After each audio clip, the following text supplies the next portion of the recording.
തിരഞ്ഞെടുപ്പ് ഫലം വരുന്ന ദിവസവും IAS ഉദ്യോഗസ്ഥൻ മുഖ്യമന്ത്രി പിണറായി വിജയനും സർക്കാർ സംവിധാനങ്ങൾക്കുമെതിരെ രംഗത്ത്. സസ്പെൻഷൻ ഉത്തരവിറങ്ങിയതിനു പിന്നാലെയാണ് വീണ്ടും സാമൂഹ്യ മാധ്യമങ്ങളിൽ പോസ്റ്റുമായി പ്രശാന്ത് രംഗത്തെത്തിയത്. അഴിമതിക്കായി സർക്കാരിൽ ലോബിയും കോക്കസും ഉണ്ടെന്നാണ് കൊച്ചിയിൽ പ്രശാന്ത് പ്രതികരിച്ചത്. സിനിമയിൽ നടൻ സലീം കുമാർ എന്ത് കാര്യത്തിനെന്ന് പറയുന്ന ഡയലോഗ് മീമായി പോസ്റ്റ് ചെയ്താണ് പ്രശാന്തിന്റെ പ്രതികരണം. സർക്കാർ സംവിധാനത്തിൽ പലരുടെയും താല്പര്യങ്ങൾ സംരക്ഷിക്കാൻ വേണ്ടി ഇടപെടലുണ്ട്.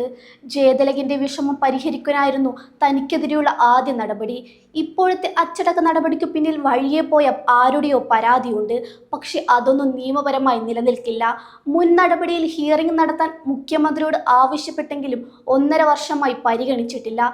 എന്നാൽ തനിക്കെതിരെ വീണ്ടും നടപടികൾ വരുന്നു. നീതി ലഭിക്കണമെങ്കിൽ സർക്കാർ മാറണമെന്നത് മോശമാണ്. മുകളിൽ നിന്നുള്ളവരുടെ നിർദ്ദേശം എഴുതാനാണ് റിവ്യൂ കമ്മിറ്റിയെങ്കിൽ അവരെ ആ പണിക്ക് കൊള്ളില്ല. കോടതിയിൽ തിരിച്ചു കയറി സർക്കാരിനെ സേവിക്കാൻ താല്പര്യമില്ലെന്നും പ്രശാന്ത് വ്യക്തമാക്കി.